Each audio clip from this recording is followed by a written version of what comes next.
अब मैं राशन की कतारों में नजर आता हूँ।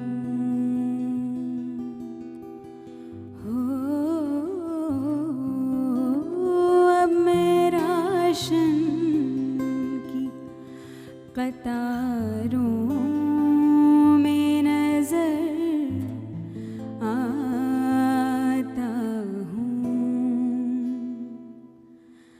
अपने खेतों से बिछड़ने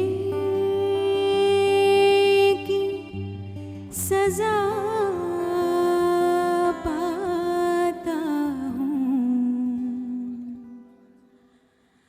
अब मैं राशन की कतारों में नजर आता हूँ।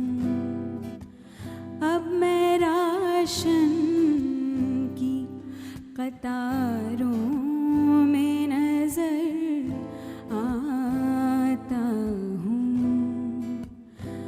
अपने खेतों से बिछड़ने की सजा पाता हूँ।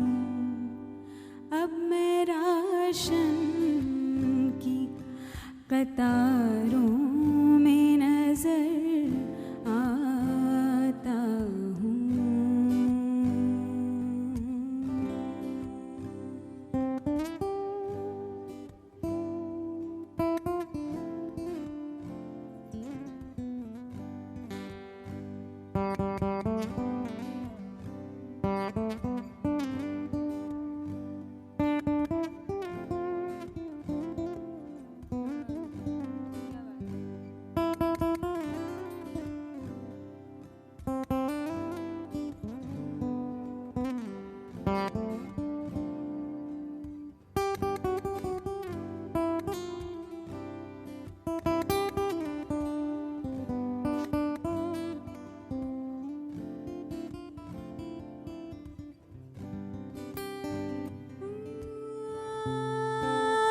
इतनी महंगाई के बाजार से कुछ लाता हूँ। इतनी महंगाई के बाजार से कुछ लाता हूँ। अपने बच्चों में उसे बांट के शर्माता हूँ। अब मैं राशन की कतारों में नजर आता हूँ।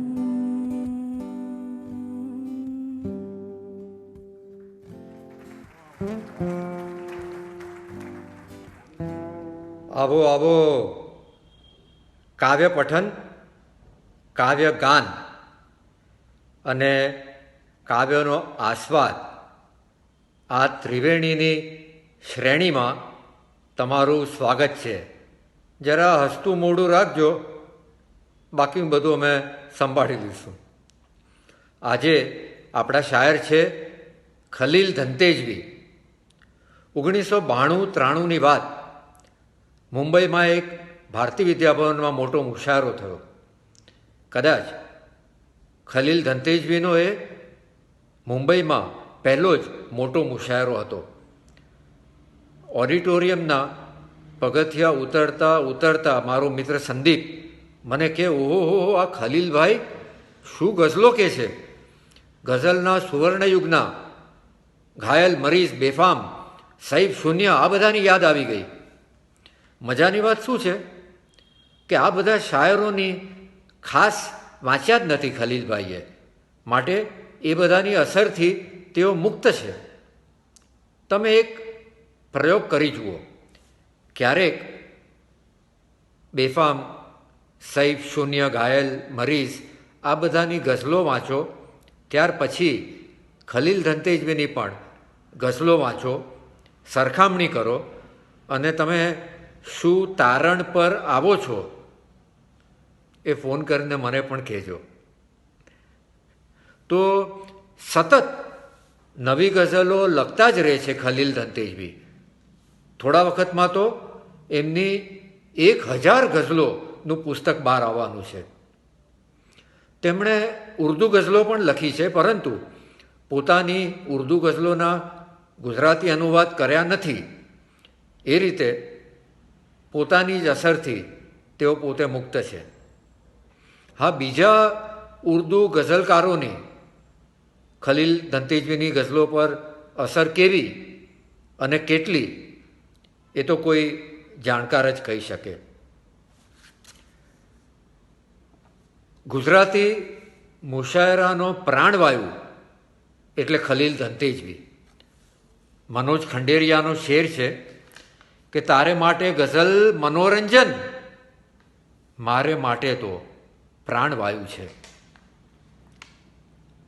ક્યારેક મને ફોન કરે અને ખખડાવી નાખે, તું હવે બગડી ગયો છે, અછાંદસને ચાળે ચડી ગયો છે, ગઝલો કેમ લખતો નથી?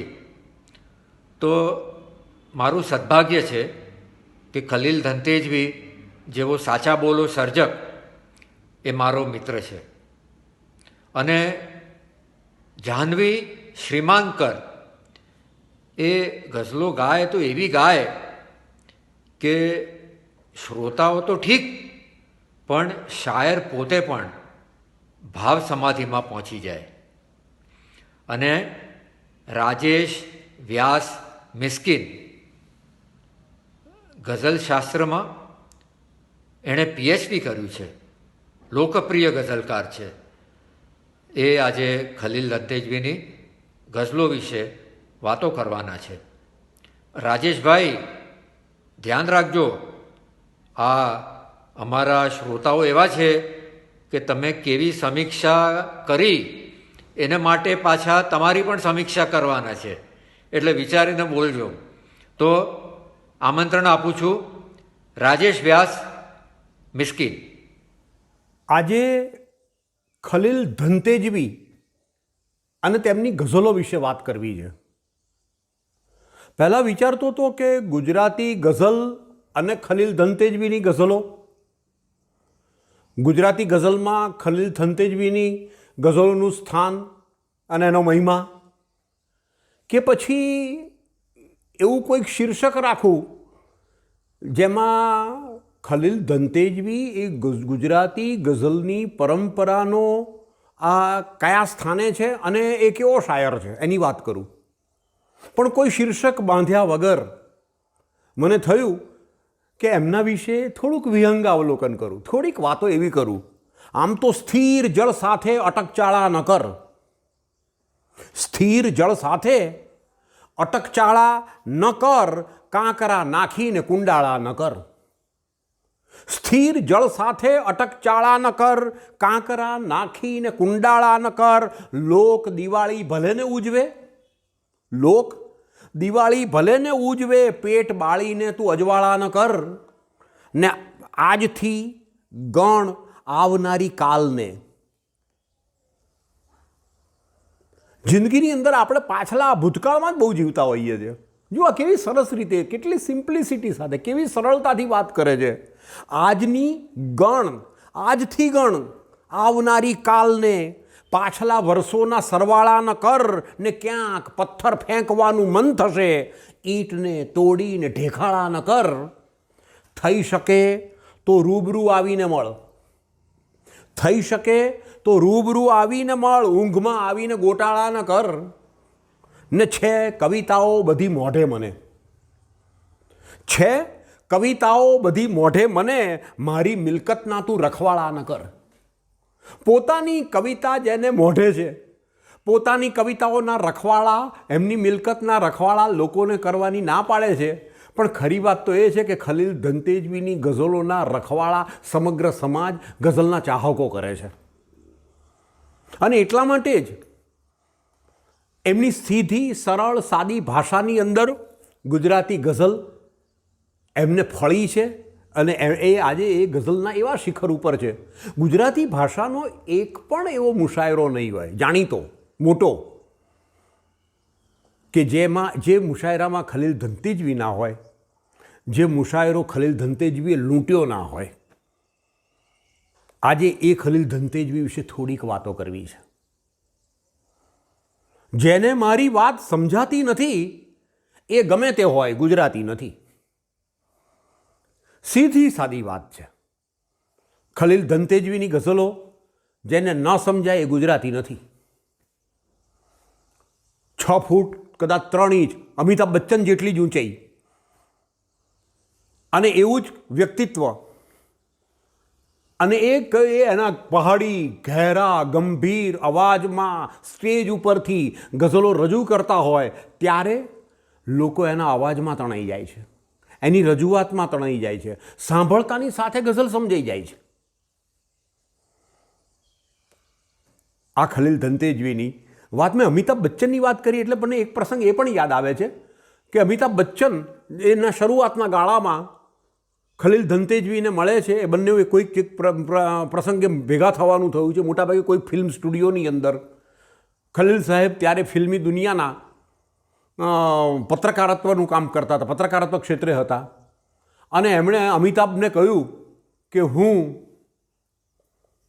હવે તો તારા જેટલો ઊંચો છું ને. અને અમિતાભ કહે છે કે નહીં, આપ લંબે हैं ઊંચે નહીં हैं. આવો કંઈક મતલબની વાત હતી. બે જુદા જુદા ક્ષેત્રની ઊંચાઈ ધરાવતા વ્યક્તિઓએ વાત કરે છે તો પણ કેવી ઊંચાઈની કરે છે. ખલીલભાઈની ગઝલો હું પણ વર્ષોથી સાંભળતો આવ્યો છું. કાં તો એમ કહું કે એ સાંભળીને હું મોટો થયો છું. ખલીલ ધંતેજવીની ગઝલોની રજૂઆતને, એમની સાદગીને, એમના સારાંશને હું સમજતો હતો, સમજવાનો પ્રયત્ન કરતો હતો.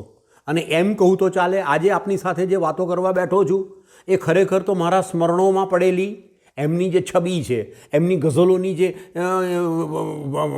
પ્રતિભાવ છે એમની ગઝલો વિશેનો, એ જ હું તમારી સાથે ચર્ચા કરવાનો છું. એ યાત્રામાં સહેજ આપણે આગળ ચાલીએ. ખલીલ ધંતેજવીની ગઝલો વિશે સુરેશ દલાલે બહુ સરસ વાત કરી છે. સુરેશભાઈ કહે છે કાગળને કન્સલ્ટ કર્યા વિના જે મોજ મસ્તીથી ખલીલ ધંતેજવી પોતાની ગઝલોની રજૂઆત કરે છે એ વિરલ છે. એમની ગઝલ ચોટદાર છે પણ કેવળ સભારંજની નથી. એમના શબ્દો જે છે ને એમાં એક પ્રકારનું આકર્ષણ છે અને ઊંડાણ છે.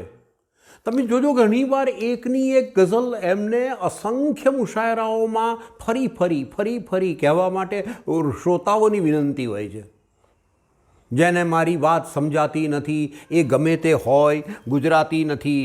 એક અફવા છે ભયંકર શહેરમાં, હું ચહેરો ત્યાં જ છોડીને તને મળવા નહીં આવું. ગામ આખામાં હું વખણાતો રહ્યો, સ્થિર જળ સાથે અટકચાળા ન કર. વાત મારી જેને સમજાતી નથી, લે આ મારી જાત ઓઢાડું તને. ઘોર અંધારામાં મધરાતે જે ભટકાયો હતો, કોઈ સંબંધ કોઈ શક પણ આપણી વચ્ચે નથી. કોઈ સંબંધ કોઈ શક પણ આપણી વચ્ચે નથી. વાંસળી ઉંચકી બબ્બે હાથે, આંગળીએ પર્વત અધ્ધર. આમ છંદો લઈનથી પણ શાયદ ખબર પડશે તને. હવાનો હાથ ઝાલીને રખડતા આવડી ગયું છે. આવ તો ઝેરનો તો પ્રશ્ન ક્યાં છે? ઝેર તો હું પી ગયો. આથી લઈને લય વગર, શબ્દો વગર, મતલા વગર હું ગઝલ લખતો રહ્યો, સમજ્યા વગર. કેટલાય ગઝલો છે, લગભગ 20-25 એવી ગઝલો છે કે જે ક્યાંક મળો તો રોકી લેજો. બીજું શું, તબિયત પૂછી લેજો. બીજું શું, આ તબિયત ખલીલ ધંતેજવી જ વાત કરી શકે. અને આ એવી એમની ચોર ચોકીદાર ભેગા થઈ ગયા. આ ગઝલો ફરી લોકો અહીં એમને રજૂ કરવાની વાત કરે છે. અને ખલીલ સાહેબને પણ આ ગઝલો ફરી રજૂ કરવાની એક મજા આવે છે. એટલે જ્યારે સુરેશ દલાલ કહે છે કે કાગળને કન્સલ્ટ કર્યા વગર આ ગઝલ રજૂ કરે છે, ત્યારે એની ગઝલોમાં આકર્ષણ છે, કંઈક ઊંડાણ છે. ગહન વાતને પણ એ સરળતાથી સપાટી ઉપર મૂકી આપે છે. પણ આ અવગુણ નથી, અતિગુણ છે. એમની ગઝલો સપાટ બયાની નથી. ખલીલ ધનતેજવી પોતે પોતાની યુનિવર્સિટીમાં તૈયાર થયેલા શાયર છે. શાયર છંદનું વ્યાકરણ જાણીને નથી લખતા. આજે ગઝલો એટલી બધી લખાય છે ને બધા લગાગા ને ફલાણો છંદ ને ફલાણીયા ને કાફિયા ને રદીફ. આ ગઝલકાર એના વ્યાકરણમાં નથી પડ્યા. પણ ગઝલનો પ્રકાર એટલી હદે એમને સહજ છે, સિદ્ધ છે, આત્મસાત છે કે એ ગઝલનું વ્યાકરણ આપોઆપ એમની ગઝલોમાં જોવા મળે છે. એમનો અવાજ, એનો રણકો જુદો છે, એની રજૂઆત જુદી છે. આધુનિક ગણાવવા માટે, નોખું કરી બતાવવા માટે ગઝલો નથી લખતા.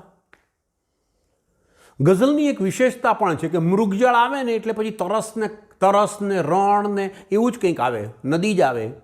ગઝલ કાફિયા, જેને પ્રાસ કહીએ છીએ, એ કાફિયાને કારણે ઘણીવાર બંધિયારપણું પણ અનુભવતી હોય છે. અને ગઝલ જલ્દી જૂની પણ થઈ જતી હોય છે. બહુ ઓછી ગઝલો એવી છે કે જે ફરી ફરી વાંચવી ગમે. બહુ ઓછા શાયરો છે જેને વાંચવા ગમે. ખલીલ ધનતેજવી તેમાંના એક શાયર છે. બળુકો અવાજ છે. પણ આ વિશે મને એક વાત કહેવાનું મન એટલા માટે થયું કે આટલું બધું જે માણસના સંગ્રહ માટે કહી શકાય, જેની ગઝલો માટે કહી શકાય, કરુણતા તો એ છે કે એવા નાનકડા ગામમાંથી એ આવે છે. ધનતેજ નામનું ગામ, જે ધનતેજ ગામમાં ખલીલ ધનતેજવીનું જ્યાં બાળપણ વીત્યું છે ત્યાં એવું હતું કે જ્યાં પ્રેસની સાથે કોઈને કોઈ સંબંધ હતો જ નહીં. કંકોત્રી જેવી કંકોત્રી હાથે લખાય અને ગામનો વાળંદ ઘેર ઘેર જઈને આપી આવે. પ્રેસ, મુદ્રણ પ્રક્રિયા એ બધાથી આ અજાણ હતો આ માણસ. આ જ નહીં, આખું ગામ અજાણ્યું હતું. પાઠ્યપુસ્તકો એને સરસ્વતી દેવીના મંદિર જેવા લાગતા હતા. કોઈ દિવસ આ વ્યક્તિએ પુસ્તકો જોયા જ નહોતા. 4થું ધોરણ ભણેલા છે. 12 વર્ષની ઉંમરે તો ખેતીમાં જોડાઈ ગયેલા અને 21 વર્ષની ઉંમરે તો એ બધું ભૂલાઈ ગયું છે. જીવનમાં એક બહુ મોટી ઘટના સર્જાય છે, કોઈક એક ઘટના, અને એ ઘટનાને લીધે એ પેન હાથમાં લે છે. પછી તો એ ધનતેજથી વડોદરા આવે છે. પણ માટીની સુગંધ અને માટીમાં જે પાડેલો પરસેવો એ એના લોહીથી જુદો નથી પડતો. વડોદરાથી એમની આવજા, કાં તો એમ કહું ને કે અપડાઉન, એ મુંબઈ સાથે છે. ગુજરાતીમાં અને ઉર્દુમાં બંનેમાં એક સરખું લખે છે. અને એટલા માટે જ પોતાના વતનથી દૂર છે આ માણસ. એનો એક मतला કેટલો પાવરફુલ. अब मैं राशन की कतारों में नजर आता हूं. अब मैं राशन की कतारों में नजर आता हूं, अपने खेतों से बिछड़ने की सजा पाता हूं. હું મારા ખેતરોથી દૂર થઈ ગયો છું, એની સજા આ ભોગવી રહ્યો છું. રેશન કાર્ડ લઈને આ રેશનિંગની દુકાને ઊભો રહું છું. આ ગઝલ સાંભળતાની સાથે જગજીતસિંહને ગમી ગઈ અને એમણે એમની ક્રાય ફોર ક્રાય નામની એક કેસેટની અંદર આ ગઝલને ગાઈ. રાતોરાત આ ગઝલ એટલી જાણીતી થઈ ગઈ. બહુ સરસ રીતે એમણે કહ્યું છે કે રાતોરાત એટલી પ્રસિદ્ધિ મળી ગઈ જે જિંદગીભર નહોતી મળી પ્રસિદ્ધિ. આ એક ગઝલે એમને જાણીતા કરી દીધા. પણ ના, ગુજરાતી ગઝલે અને ગુજરાતી ભાષાએ તો આ ગઝલકારને પોતાના હૃદયમાં એમને જીવતા રાખ્યા છે અને ક્યારનાય જાણીતા કરી નાખ્યા હતા. એમનું નામ હૃદયમાં ઘૂંટી નાખ્યું હતું. હું અત્યારે તમારી સમક્ષ ઓનલાઈન પર મારી રચનાઓ રજૂ કરું છું ત્યારે મને એક વાત યાદ આવે છે. મારા ગામમાં ત્યારે લાઇટનું જે વીજળીકરણ નહોતું થયું, ભાઈ રાતના 3 વાગે બીડી પીવા ઉઠે. બીડીનું એવું કે તમે 2 વાગે પીવો ને રાતે, તો બીજી દિવસ 2 વાગે તમારી આંખ ખુલી જ જાય. તમે 4 વાગે બીડી પીવો છો, રાતે 4 વાગે તમે ઉઠી જાઓ. પેલો માણસ 3 વાગે રોજ ઉઠે બીડી પીવા. પહેલાં પાનસ સળગાવે, પછી બીડી સળગાવે. બીડી પીએ અને પછી બીડી બુજાવી નાખે ને પછી પાનસ બુજાવી નાખે. ખાલી બીડી પીવા પૂરતું જ આ પાનસ સળગાવે. એને પૂછ્યું ભાઈ તું અંધારામાં બીડી ના પીવાય? તે કે અંધારામાં બીડી પીવાય પણ ધુમાડો ન દેખાય ને એમ કે. અને ધુમાડો ન દેખાય ત્યાં સુધી અમને એમ ન થાય કે મેં બીડી પીધે જેવું લાગે નહીં.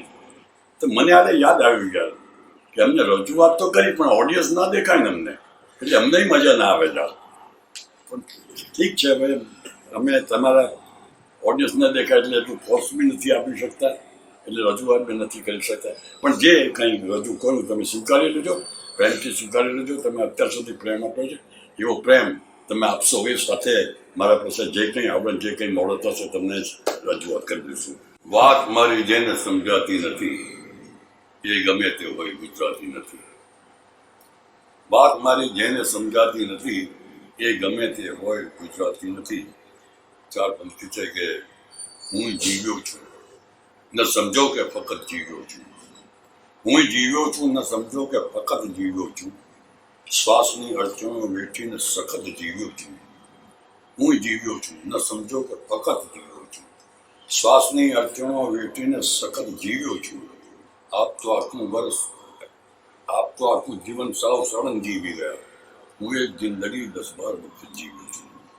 હું જીવ્યો છું ને સમજો કે ફક્ત જીવ્યો છું. શ્વાસની અડચણો વેઠીને સખત જીવ્યો છું. ને આપ તો આખું જીવન સાવ સળંગ જીવી ગયા. હું એક જિંદગી 10-12 વખત જીવ્યો છું.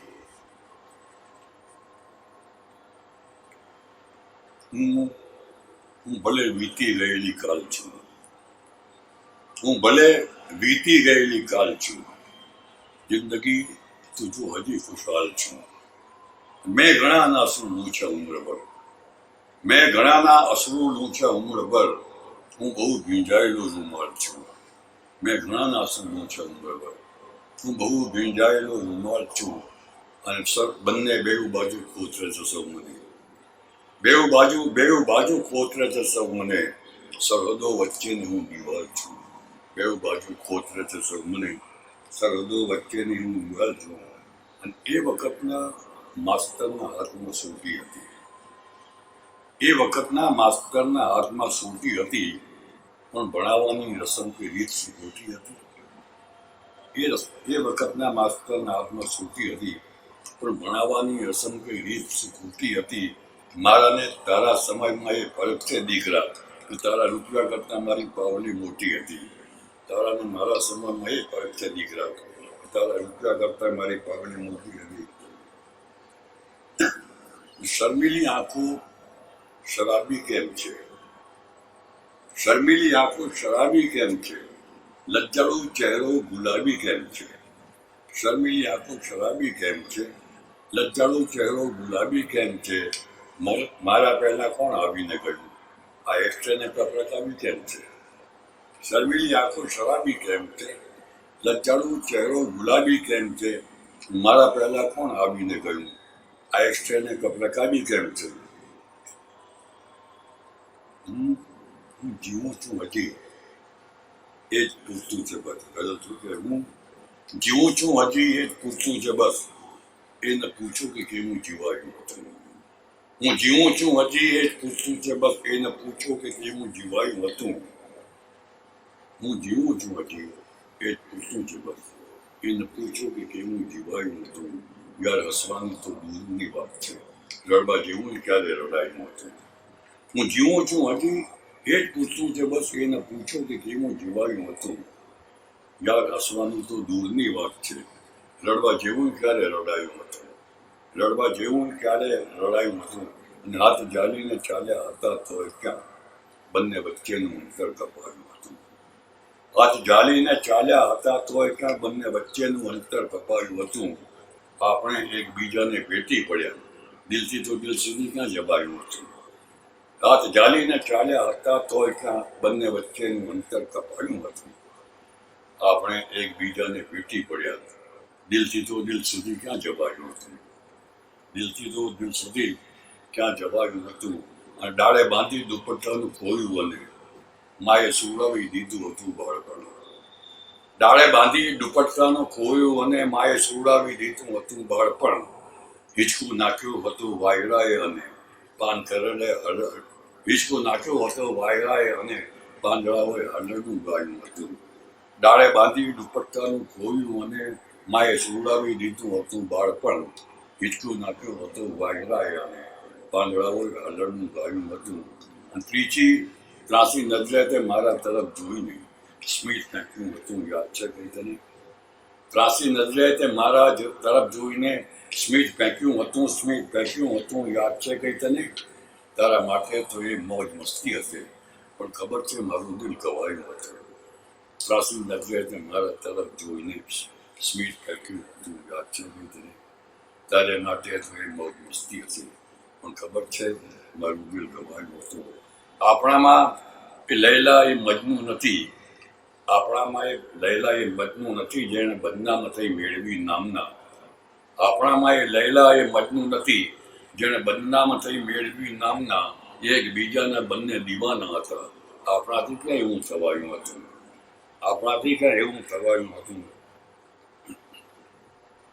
પહેલી વહેલી મળી હતી નજર આપણી, પ્રેમની એ શરૂઆત ભૂલી ગયા. પહેલી વહેલી મળી હતી નજર આપણી, પ્રેમની એ શરૂઆત ભૂલી ગયા. હોઠ કંપીને ચમકી ગયા કે તરત આંખોમાં થઈ વાત ભૂલી ગયા. પહેલી વહેલી મળી હતી નજર આપણી, પ્રેમની એ શરૂઆત ભૂલી ગયા. હોઠ કંપીને ચમકી ગયા કે તરત આંખોમાં થઈ વાત ભૂલી ગયા. રમતા અચાનક એ બે પાંદડા એકબીજાની નજદીક આવી ગયા. રમતા અચાનક એ બે પાંદડા એકબીજાની નજદીક આવી ગયા. એ અકસ્માત, એ મિલન પણ અકસ્માત જેવું હતું. તમે એ અકસ્માત ભૂલી ગયા. ઉઠતા અચાનક એ બે પાંદડા એકબીજાની નજદીક આવી ગયા. ઉઠતા અચાનક એ બે પાંદડા એકબીજાની નજદીક આવી ગયા. એ મિલન પણ અકસ્માત જેવું હતું અને તમે એ અકસ્માત ભૂલી ગયા. ભાવમાં કાળજાનો ઉમળકો હતો, સ્મિત રમતું હતું શબ્દના ઓઠ પર. ભાવમાં કાળજાનો ઉમળકો હતો, સ્મિત રમતું હતું શબ્દના ઓઠ પર. અને વાત કહેવાનું અંદાજ રેશમ સમૂહ એ સુમાળી રજૂઆત ભૂલી ગયા. ભાવમાં કાળજાનો ઉમળકો હતો, સ્મિત રમતું હતું શબ્દના ઓઠ પર. શબ્દના હોઠ પર. વાત કહેવાનું અંદાજ રેશમ સમૂહ એ સુમાળી રજૂઆત ભૂલી ગયા. મેં કહ્યું કે કયા નામે બોલાવું? આપ બોલ્યા ગઝલ નામ ગમશે મને. મેં કહ્યું કે કયા નામે બોલાવું? આપ બોલ્યા ગઝલ નામ ગમશે મને. યાદ રાખું ના એમાં કંઈ પણ તમે એ મિલન એ મુલાકાત ભૂલી ગયા. યાદ રાખ્યું ને એમાં કંઈ પણ તમે એ મિલન એ મુલાકાત ભૂલી ગયા. અને આ રસમ, આ રિવાજો, આ રૂઢિ પ્રથા ના અમિતા તમે પણ ન તોડી શક્યા. આ રસમ, આ રિવાજો, આ રૂઢિ પ્રથા ના અમિતા તમે પણ ન તોડી શક્યા. ભેટ દુનિયાની આકર કબૂલી લીધી ને મોહબ્બતની સોગાત ભૂલી ગયા. આ રસમ, આ રિવાજો, આ રૂઢિ પ્રથા ના અમિતા તમે પણ ન તોડી શક્યા.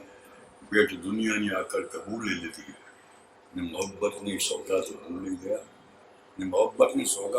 ગયા. મેં તમારા એ વંગોટ્યા કૌમાર્યની દિલથી પૂજા કરી, એનું રક્ષણ કર્યું.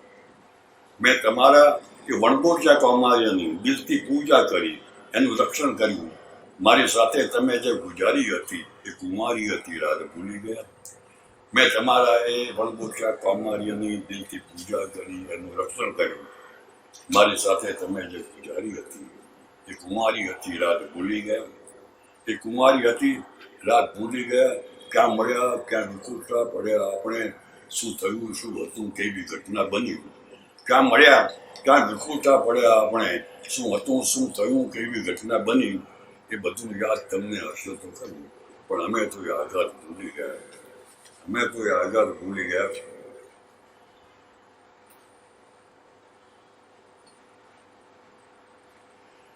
એક બીજી ઘટના કે જોઉં છું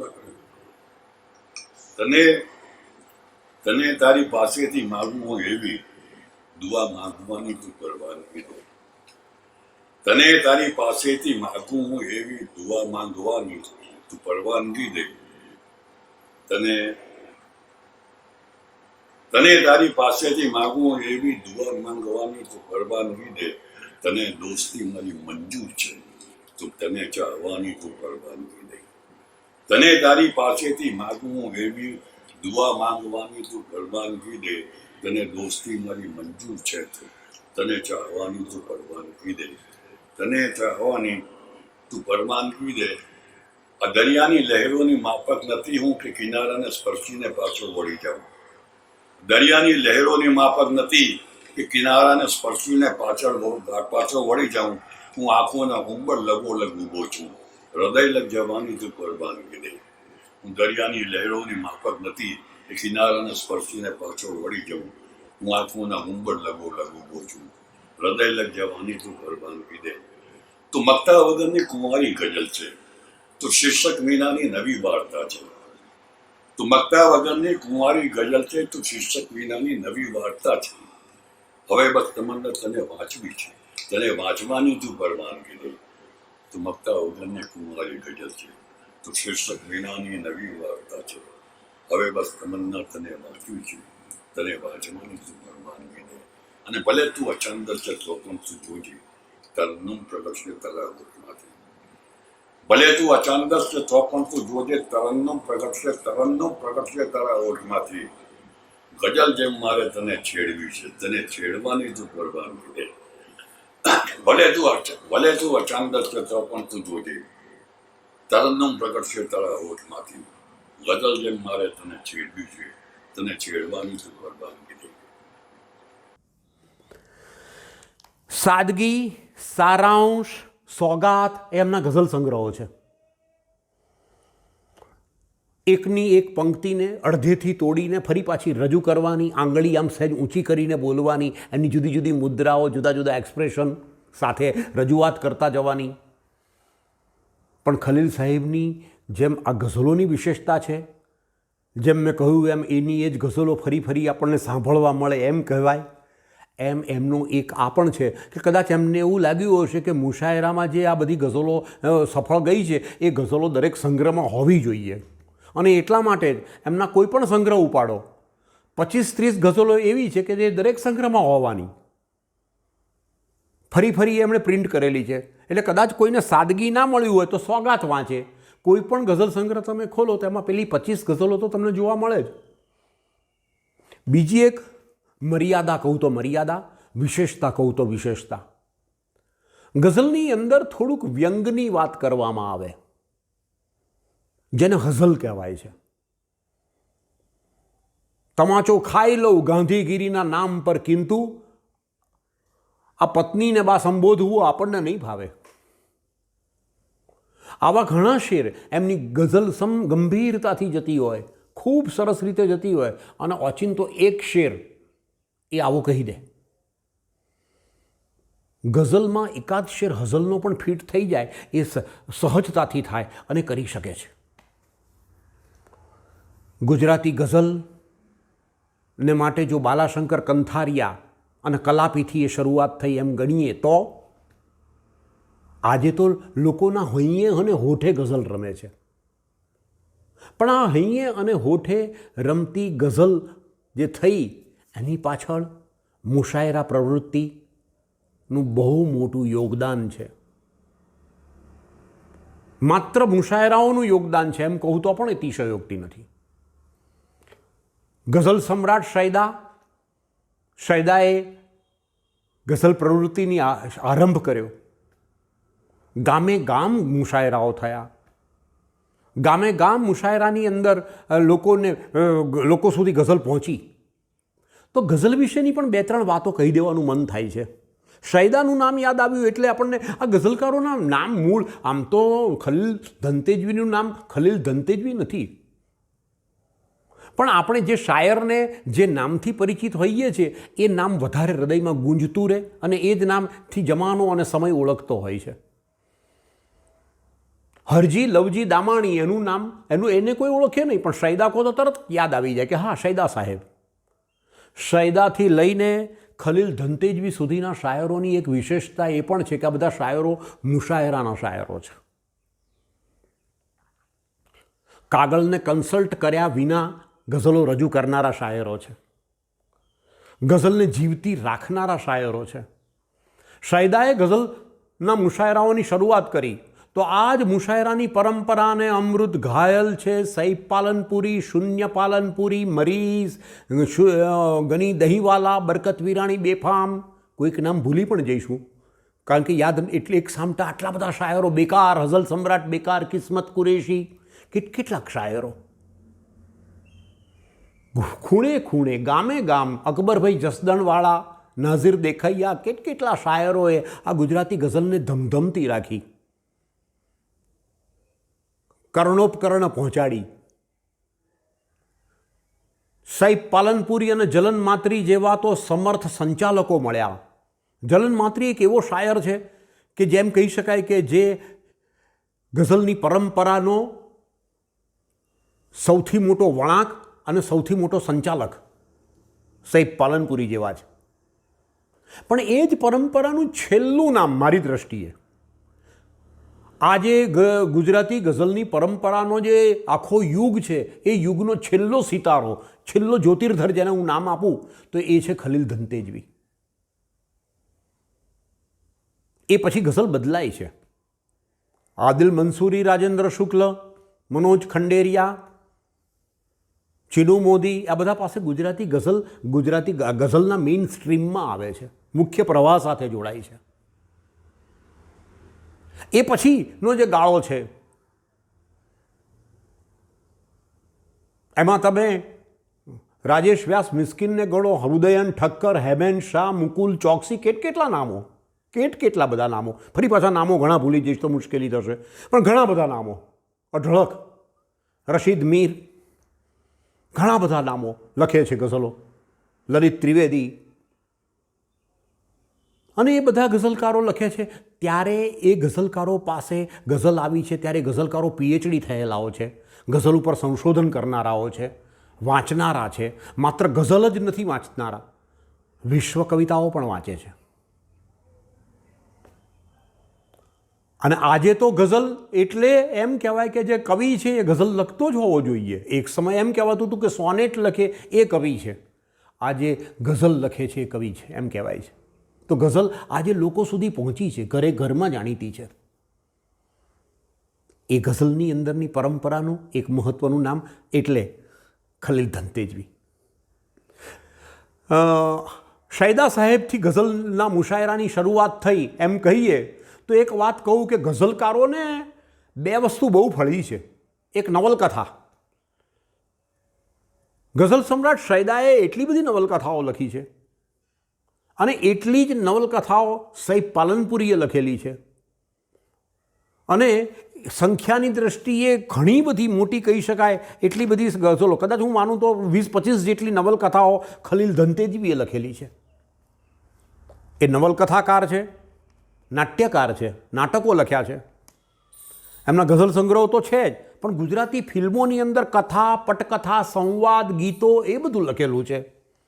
જે સમયે બહુ જ હોથલ પદમણી, જેસલ તોરલને બિલકુલ ટ્રેડિશનલ ગુજરાતી ફિલ્મો બનતી હતી એવા સમયમાં એમણે ડૉક્ટર રેખા, એક તદ્દન ચીલો ચાતરીને કરી શકાય એવી ફિલ્મો પણ બનાવી છે. શ્રેષ્ઠ દિગ્દર્શક અને લેખક દિગ્દર્શકનો એવોર્ડ મળેલો છે. ફિલ્મોમાં ગીતો લખેલા છે. ફિલ્મોમાં ગીત લખેલા હોય એટલે તરત આપણને બરકત વિરાણી, બેફામ પણ યાદ આવે. ગુજરાતી ગઝલકારોને ફિલ્મો, નવલકથા એ બધું ફળેલું છે. એનું પણ એક કારણ છે. આજે એક બહુ નાજુક વાત કરવી છે. આ એક એવી સરસ પ્રવૃત્તિ આરંભાયેલી છે કે જેમાં થોડીક વાતો આવી કરવી જરૂરી લાગે છે. ગઝલ રાતોરાત ગુજરાતીઓના હૃદયમાં નથી વસી ગઈ. ગઝલ એના સંસ્કાર, ગઝલ વિશે ગઝલ ગમી હોય એનું કારણ ગુજરાતીઓના લોહીમાં વહેતો સંસ્કાર વારસો છે. આપણે વર્ષોથી દુહો સાંભળીએ છીએ.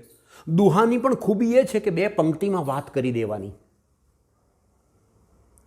વર્ષોથી આપણે મંત્રો અને શ્લોકો સાંભળીએ છીએ. ભારતીય સંસ્કૃતિની અંદર શ્લોકનું મહત્ત્વ છે. શ્લોક પણ બે પંક્તિનો હોય છે. બે પંક્તિની અંદર જ આખી વાત કહી દેવામાં આવી હોય છે. દુહામાં પણ બે પંક્તિમાં આખું ભાવ વિશ્વ પૂરું થતું હોય છે. ગઝલ ગુજરાતી ભાષાને ફળી, ગુજરાતી ભાષામાં સચવાઈ એનું એક કારણ આ દુહો અને શ્લોકનો સંસ્કાર વારસો છે. બે પંક્તિમાં વાત કેવી આપણને અનુકૂળ છે. મરાઠી ભાષામાં ગઝલ એટલી નથી અનુકૂળ આવી. ભલે માધવ જુલિયન મરાઠીમાં વડોદરા રહેતા હતા, કલાપીનું એમણે ટ્રાન્સલેશન કર્યું હોય, પણ મરાઠીની અંદર લાવણી છે, પ્રજાના હૃદયના ધબકારા ઝીલી શકતો હોય એવો કાવ્ય પ્રકાર. સિમિલરલી એમ કહું તો ચાલે કે ગુજરાતી ભાષા પાસે દુહો હતો, શ્લોક હતો, અને એટલા માટે જ આ ગઝલ પણ આવી તો એ આત્મસાત થઈ ગઈ. ખલીલ ધનતેજવીની ગઝલો તો આપણે ન સમજીએ ને તો પણ સાંભળતાની સાથે જ સમજાઈ જાય એટલી સરળ છે. પણ હા, એક વાત કહી દઉં, ગઝલના કેટલા પ્રકારો પાડવા પડે તો હું માત્ર બે જ પ્રકાર પાડું છું. એક આયાસી ગઝલ, એક અનાયાસે લખાયેલી ગઝલ. ખલીલ ધનતેજવીની ગઝલો અનાયાસે લખેલી છે. એમાં કાફિયા ને પાછળ કાફિયાનો અર્થ જ પાછળ ચાલવું એવો અર્થ થાય, એક અર્થ. પણ કાફિયાની પાછળ ચાલતી એમની ગઝલ નથી. કાફિયા સહજ આવી ગયા છે. આવું થાય છે ત્યારે એમ થાય કે ખલીલ સાહેબની ગઝલોને સાંભળતા જ જઈએ. આ પરંપરાનો એક એવો શાયર છે જે શાયર સીધી લોકો સુધી પોતાની ગઝલને રજૂ કરે છે, સંગ્રહો તો એ પાછળથી આપે છે. મુશાયરા પ્રવૃત્તિને લીધે તમે લોકો સુધી પહોંચી જાઓ છો ખરા, પણ જો મનની અંદર પેલી વાહ અને તાળીઓની ગુંજ જ રહી જાય તો ગઝલમાં તમે ઊંડા ઉતરી નથી શકતા. ક્યારેક ગઝલ એ ચિંતનનો બોજ રજૂ ન કરી શકી હોય કાં તો ઝીલી ન શકી હોય, એનું એક કારણ આ મુશાયરા પ્રવૃત્તિ પણ છે. જોકે એમાં અપવાદરૂપ મરીઝ સાહેબ જેવા ઘણા શાયરો છે. મરીઝ એટલે શુદ્ધ ચિંતન પ્રધાન ગઝલોના સર્જક. ગુજરાતી ભાષામાં 3 પ્રકારની ગઝલો કહી શકાય. ચિંતન પ્રધાન, જેમાં મરીઝ મુખ્ય છે, ત્યાંથી એમની શરૂઆત કહી શકાય. ભાષા પ્રધાન, જેમાં અમૃત ઘાયલથી શરૂઆત કહી શકાય. અને મિશ્ર ગઝલો, જે ગની દહીંવાલાની ગઝલોથી શરૂઆત થઈ કહેવાય, એમ કહું તો ચાલે. મુશાયરો ગઝલને જીવાડે છે, કારણ કે ગઝલ કહેવામાં આવી છે. ગઝલ લખી એમ નથી કહેવામાં આવતું, ગઝલ કહી. ગઝલ જો કહેતા ના આવડે તો ગઝલ મરી જાય છે. ઘાયલ તો કહે છે કે એક મજબૂરી એમ મનની રહી ગઈ મનમાં, એક મજબૂરી એમ મનની રહી ગઈ મનમાં, એક ગઝલ જેમ મરી જાય રજૂઆત વગર. ઘાયલ સભાનતાથી આ કહે છે કે રજૂઆત વગરની ગઝલ ના ચાલે. જો કે મરીઝ સાહેબ પોતે પોતાના આગવા અંદાજમાં આ જ વાતને એમણે કરી છે કે શાયર છું, મારી રીતે ગઝલ હું રજૂ કરીશ, બુલબુલ નથી કે કંઠ મારો ફક્ત દાદ લે. આ ખલીલ ધનતેજવી પોતે પોતાના ગઝલ સંગ્રહની પ્રસ્તાવનામાં પોતે જણાવે છે, અને હવે મારી વાત એમ કરીને જણાવે છે, આ મારો પ્રથમ ગઝલ સંગ્રહ છે. ગઝલ સુધી પહોંચવાનો માત્ર મારો આ પ્રયાસ છે. આ પ્રયાસમાં કશુંક આવતા સરી જતું હોય એવું સતત અનુભવ્યું છે. ખલીલ સાહેબ, અમે પણ અનુભવીએ છીએ કે આ ગઝલકારે મુશાયરા જેટલી જ ગંભીરતાથી ગઝલ સંગ્રહો પણ છપાવવામાં અને એમાં પ્રગટ કરવામાં રસ લીધો હોત તો કશુંક હાથમાં આવતા એ સરી ગયું છે એવું ના લાગતું હોત. હજુ કંઈક સિદ્ધિઓ અને હજુ ઘણા શિખરો સર કર્યા હોત. મુશાયરાએ અને ગઝલોએ ખલીલ સાહેબને જીવાડ્યા છે, અને ખલીલ સાહેબની ગઝલો આપણા હૃદયમાં એમનું સ્થાન હંમેશા એક ચોક્કસ રીતે રાખશે અને જીવ ધબકતું રાખશે એ હું જાણું છું. ખલીલ સાહેબને સાંભળવા એ જ એક મોટો લહાવો છે. ત્યારે મને આનંદ એ છે કે મારી ગઝલનો ગ હું ઘૂંટતો હતો 1970માં, ત્યારે એક ખલીલ સાહેબને પાસે પહેલી ગઝલ રજૂ કરવાની તક મળી હતી. અને આજે ખલીલ સાહેબ વિશે બોલવાનું થાય છે ત્યારે આ બધા શાયરોને હું વંદન કરું છું અને એનું ગૌરવ અનુભવું છું. નમસ્તે. તારો ચહેરો તારી સામે ઢળવો હતો ત્યારે તું ક્યાં હતો? તારો ચહેરો તારી સામે ધરવો હતો ત્યારે તું ક્યાં હતી? ને મારા હાથોમાં જ્યારે અરીસો હતો ત્યારે તું ક્યાં હતી? તારો ચહેરો તારી સામે ધરવો હતો ત્યારે તું ક્યાં હતી? મારા હાથોમાં જ્યારે અરીસો હતો ત્યારે તું ક્યાં હતી? મોસમ આવી હતી, ગુલદસ્તો દેતી ગઈ ને હું જોતો રહ્યો. મોસમ આવી હતી, ગુલદસ્તો દેતી ગઈ, હું જોતો રહ્યો. ખાલી કુંપળનો કોરો દિલાસો હતો ત્યારે તું ક્યાં હતી? ખાલી કુંપળનો કોરો દિલાસો હતો ત્યારે તું ક્યાં હતી? તું નહીં, છત નહીં, તારી દિવાલનો ચાયડો પણ નહીં. તું નહીં, છત નહીં, તારી દિવાલનો ચાયડો પણ નહીં. એકલો હું હતો, માથે તડકો હતો ત્યારે તું ક્યાં હતી? તું નહીં, છત નહીં, તારી દિવાલનો ચાયડો પણ નહીં. એકલો હું હતો, માથે તડકો હતો ત્યારે તું ક્યાં હતી? અને મારી મુઠ્ઠીમાં કંકુને ચોખા હતા, એક મીંડળ હતું. મારી મુઠ્ઠીમાં કંકુને ચોખા હતા, એક મીંડળ હતું. અને મારી માફક સમય પર કુંવારો હતો ત્યારે તું ક્યાં હતી? મારી માફક સમય પણ કુંવારો હતો ત્યારે તું ક્યાં હતી? અને કાલ મહેફિલમાં ધનતેજવી પણ તને યાદ કરતા હતા. કાલ મહેફિલમાં ધનતેજવી પણ તને યાદ કરતા હતા. ચોતરફ સેલ્ફીનો તકાજો હતો ત્યારે તું ક્યાં હતી? કાલ મહેફિલમાં ધનતેજવી પણ તને યાદ કરતા હતા. ચોતરફ સેલ્ફીનો તકાજો હતો ત્યારે તું ક્યાં હતી? જેટલી ફૂલોમાં રંગત છે બધી તમને મળે, ફૂલની માફક મહેકતી જિંદગી તમને મળે.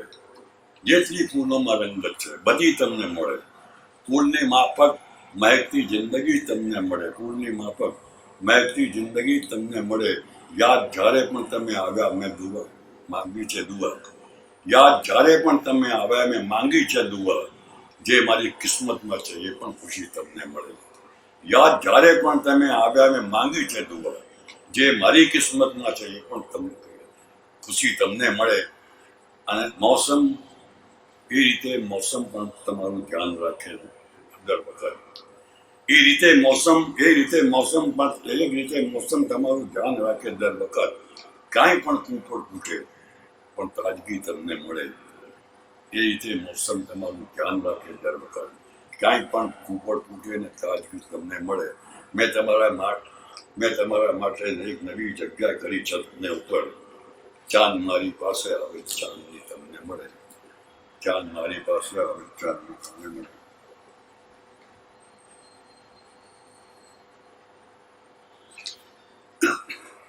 સાવ અધ્ધર તાલ ન શોધો કે સદ્ધર કોણ છે.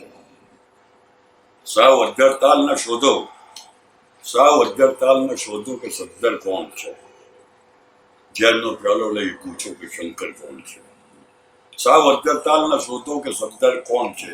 ઝેરનો પ્યાલો લઈ પૂછો કે શંકર કોણ છે. રૂબરૂ ખુદને મળીને મેં મને પૂછી લીધું. હું અરીસા બહાર ઊભો છું તો અંદર કોણ છે. સાવ અધ્ધર તાલ ન શોધો કે સદ્ધર કોણ છે. ઝેરનો પ્યાલો લઈ પૂછો કે શંકર કોણ છે. ને રૂબરૂ ખુદને મળીને મેં મને પૂછી લીધું. હું અરીસા બહાર ઊભો છું તો અંદર કોણ છે. અને હું નથી શહેજાદો, તું દાસી નથી ને તે છતાં. હું નથી શહેજાદો, તું દાસી નથી ને તે છતાં આપણી વચ્ચે જલાલુદ્દીન અકબર કોણ છે. હું નથી શહેજાદો, તું દાસી નથી ને તે છતાં આપણી વચ્ચે જલાલુદ્દીન અકબર કોણ છે. હું અને તું મીણબત્તી ફૂલ અને મારી ગઝલ. હું અને તું મીણબત્તી ફૂલ અને મારી ગઝલ. બોલ પાંચે પાંચમાંથી સૌથી સુંદર કોણ છે. હું અને તું મીણબત્તી ફૂલ અને મારી ગઝલ. બોલ પાંચે પાંચમાંથી સૌથી સુંદર કોણ છે.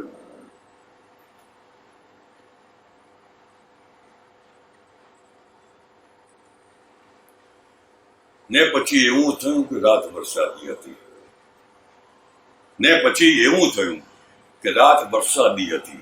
ને પછી રસ્તામાં એક પલળેલી શહેજાદી હતી. ને પછી એવું થયું કે રાત વરસાદી હતી. ને પછી રસ્તામાં એક પલળેલી શહેજાદી હતી. ને પછી એવું થયું કે બંને સપનામાં મળ્યા. આ રીતે બીજે તો કેમ મળવાની આઝાદી હતી. ને પછી એવું થયું કે રાત વરસાદી હતી. ને પછી રસ્તામાં એક પલળેલી શહેજાદી હતી. ને પછી એવું થયું કે બંને સપનામાં મળ્યા. આ રીતે બીજે તો ક્યાં મળવાની આઝાદી હતી. અને હાર પહેરાવા જતાં ઓચિંતી આંખ ઉઘડી ગઈ. હાર પહેરાવા જતાં ઓચિંતી આંખ ઉઘડી ગઈ ને પછી સ્વપ્નાએ કીધું ઊંઘ ફરી તકલાદી હતી. હાર પહેરાવા જતાં ઓચિંતી આંખ ઉઘડી ગઈ. હાર પહેરાવા જતાં ઓચિંતી આંખ ઉઘડી ગઈ ને પછી સપનાએ કીધું ઊંઘ તકલાદી હતી ને આત્મહત્યાનો ગુનો દાખલ થયો દીવા ઉપર. આત્મહત્યાનો ગુનો દાખલ થયો દીવા ઉપર ને પછી જાણ્યું હવા પોતે જ ફરિયાદી હતી. આત્મહત્યાનો ગુનો દાખલ થયો દીવા ઉપર ને પછી જાણ્યું હવા પોતે જ ફરિયાદી હતી. રગ રગ ને રોમ રોમથી તૂટી જવાય છે. રગ રગ ને રોમ રોમથી તૂટી જવાય છે તો પણ મજાની વાત કે જીવી જવાય છે. રગ રગ ને રોમ રોમથી તૂટી જવાય છે તો પણ મજાની વાત કે જીવી જવાય છે. અને વરસાદ શું કરી શકે, છત્રીએ શું કરે? વરસાદ શું કરી શકે, છત્રીએ શું કરે? બીજાને કોરો રાખવા પલળી જવાય છે. વરસાદ શું કરી શકે, છત્રીએ શું કરે? બીજાને કોરો રાખવા પલળી જવાય છે. ને આંખોના ઇલાકામાં રહો એક બે દિવસ. આંખોના ઇલાકામાં રહો એક બે દિવસ, ત્યાંથી તો પછી દિલ સુધી પહોંચી જવાય છે. આંખોના ઇલાકામાં રહો એક બે દિવસ, ત્યાંથી તો પછી દિલ સુધી પહોંચી જવાય છે. અને દરિયો તરી જવાનું વિચારું છું રોજ હું. દરિયો તરી જવાનું વિચારું છું રોજ હું. અને દરરોજ એ વિચારમાં ડૂબી જવાય છે. દરિયો તરી જવાનું વિચારું છું રોજ હું. અને દરરોજ એ વિચારમાં ડૂબી જવાય છે. અને પડકાર સામે હો તો અડીખમ ઊભો રહું. પડકાર સામે હો તો અડીખમ ઊભો રહું. પણ લીસી સુવાળી વાતોમાં લપસી જવાય છે. પડકાર સામે હો તો અડીખમ ઊભો રહું. લીસી સુવાળી વાતોમાં લપસી જવાય છે. અને ખાલી ગઝલ જો હોય તો પટકારી મારીએ. ખાલી ગઝલ જો હોય તો પટકારી મારીએ. આ તો હૃદયની વાત છે, આપી જવાય છે. ખાલી ગઝલ જો હોય તો પટકારી મારીએ. આ તો હૃદયની વાત છે, આપી જવાય છે.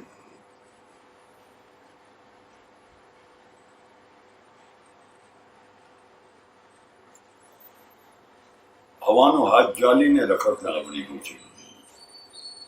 હવાનો હાથ જાલીને રખડતા આવડી ગયું છે.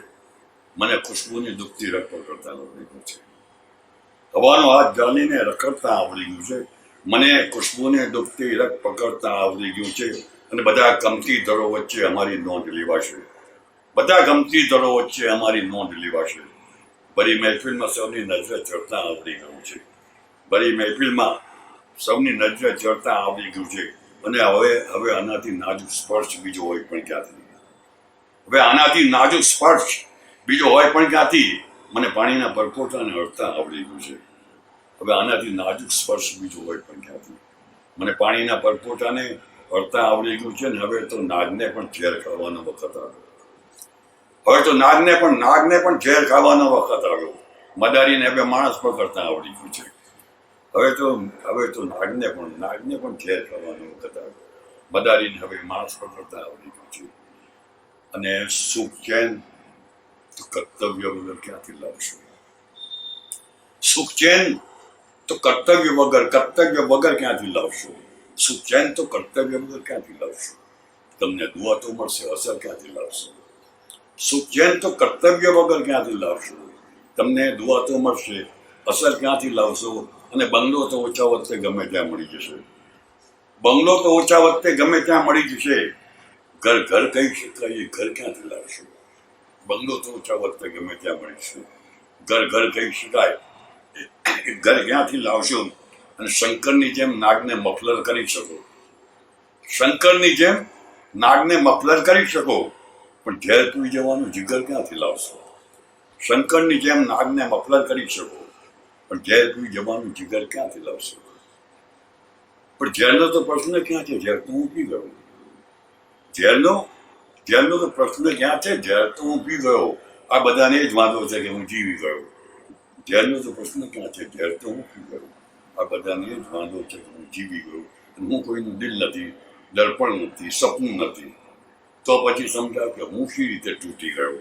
હું કોઈનું દિલ નથી, દર્પણ નથી, સપનું નથી. તો પછી સમજાવ કે હું શી રીતે તૂટી ગયો.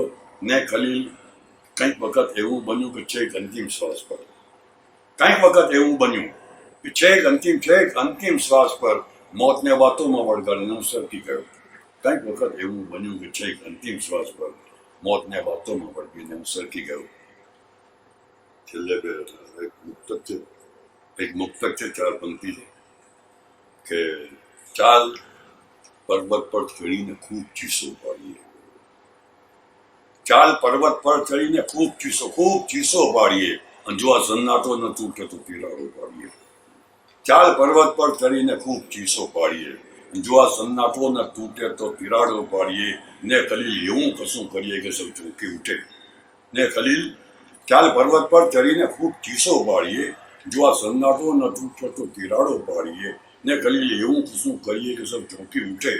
થઈ શકે તો ચાલ પરપોટામાં ગોબો પાડીએ. થઈ શકે તો ચાલ પરપોટામાં ગોબો પાડીએ. અને સુખચેન મેં જરા આમથી હવા ચાખી હતી, પાંખ મારી કાતરી નાખી હતી. મેં જરા આમથી હવા ચાખી હતી, પાંખ મારી કાતરી નાખી હતી. દાદ ના આપી મેં પડતી મૂકી, મારી પાસે તો ગઝલ આખી હતી. 2 જણા આવ્યા મળ્યા છૂટા પડ્યા ઘટના વગર. મેં 2 જણા આવ્યા મળ્યા છૂટા પડ્યા ઘટના વગર. જાણે આખું ચોમાસું ચાલ્યું કયું ગાંઠ્યા વગર. 2 જણા આવ્યા મળ્યા છૂટા પડ્યા ઘટના વગર. જાણે આખું ચોમાસું ચાલ્યું કયું ગાજા વગર. અને દાદ ન મળતા ગઝલની એવી હાલત થઈ ગઈ જેમ કોઈ કન્યા પણ જાય મોસળા વગર. તો તમે મન મૂકી વરસો, ઝાપટું આપણને નહીં ફાવે. તમે મન મૂકી વરસો, ઝાપટું આપણને નહીં ફાવે. તમે હેલીના માણસ, માવઠું આપણને નહીં ફાવે. તમે મન મૂકી વરસો, ઝાપટું આપણને નહીં ભાવે. અમે હેલીના માણસ, માવઠું આપણને નહીં ભાવે. કહો તો માછલીની આંખમાં ડૂબકી દઈ આવું. કહો તો માછલીની આંખમાં ડૂબકી દઈ આવું. પરંતુ ચીચડું ખાબોચું આપણને નહીં ભાવે. તમે મન મૂકી વરસો, ઝાપટું આપણને નહીં ભાવે. અમે હેલીના માણસ, માવઠું આપણને નહીં ભાવે. કહો તો માછલીની આંખમાં ડૂબકી દઈ આવું. પરંતુ ચીચડું ખાબોચું આપણને નહીં ભાવે. અને તું નહીં આવે તો નહીં આવવું પણ ફાવશે અમને. તું નહીં આવે તો નહીં આવવું પણ ફાવશે અમને. પણ ઘરે આવી તારું પાછું જવું આપણને નહીં ભાવે. ઘરે આવી તારું પાછું જવું આપણને નહીં ભાવે. અને તને ચાહું ને તારા ચાહનારાઓને પણ ચાહું. તને ચાહું ને તારા ચાહનારાઓને પણ ચાહું. તું દિલ આપી દે પાછું, આ બધું આપણને નહીં ભાવે. તને ચાહું ને તારા ચાહનારાઓને પણ ચાહું. તું દિલ આપી દે પાછું, આ બધું આપણને નહીં ભાવે. તમાચો ખાઈ લઉં ગાંધીગીરીના નામ પર હું પણ. તમાચો ખાઈ લઉં ગાંધીગીરીના નામ પર હું પણ આ પત્નીને સંબોધવું આપણને નહીં ભાવે. તમાચો ખાઈ લઉં ગાંધીગીરીના નામ પર હું પણ આ પત્નીને સંબોધવું આપણને નહીં ભાવે. તમે મનમુખી વર્ષો, ઝાપટું આપણને નહીં ભાવે. અમે હેલીના માણસ, માવઠું આપણને નહીં ભાવે. મિત્રો, તમે મને ઘણી વાર સાંભળ્યો છે, શાયરામાં સાંભળ્યો છે, પણ આજે આ ઓનલાઈન સાંભળશો તમે મને. આમાં કંઈક ખામી, કંઈક ભૂલ રહી ગયો તો મને ક્ષમા કરશો. પણ તમે સાંભળો છો એ જાણીને મને આનંદ થયો. અને આ રીતે હું તમારા સુધી પહોંચી શકું છું એ મારા માટે ખરેખર આનંદની વાત છે. Thank you.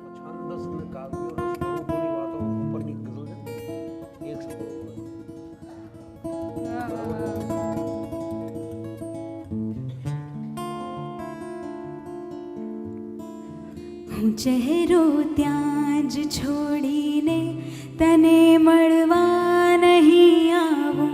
હું ચહેરો ત્યાં જ છોડીને તને મળવા નહીં આવું. કે દર્પણ તોડી ફોડીને, કે દર્પણ તોડી ફોડીને તને મળવા નહીં આવું. હું ચહેરો ત્યાં જ છોડીને તને મળવા નહીં આવું. હું ચહેરો ત્યાં જ છોડીને તને મળવા નહીં આવું. કે દર્પણ તોડી ફોડીને તને મળવા નહીં આવું. હું ચહેરો ત્યાં જ છોડીને તને મળવા નહીં આવું.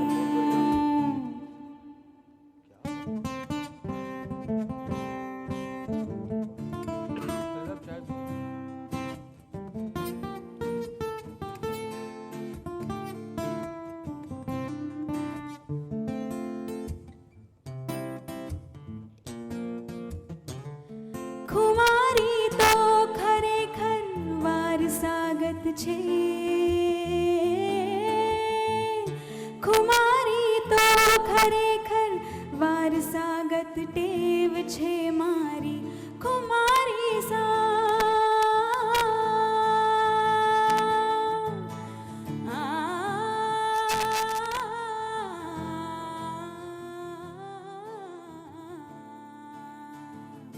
ખુમારી તો ખરેખર વારસાગત ટેવ છે મારી, ખુમારી તો ખરેખર વારસાગત ટેવ છે મારી.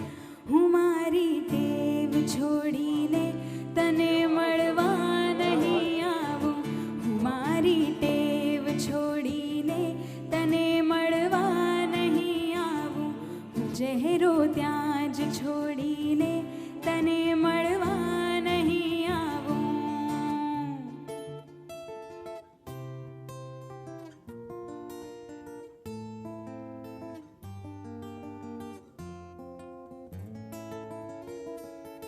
કહે તો મારું આ માથું મૂકી લાવું હથેળી પર, કહે તો મારું આ માથું મૂકી લાવું હથેળી પર, પરંતુ હાથ જોડીને તને મળવા નહીં આવું, ચહેરો ત્યાં જ છોડીને તને મળવા નહીં આવું, ચહેરો ત્યાં જ છોડીને તને મળવા નહીં આવું, કે દર્પણ તોડી ફોડીને,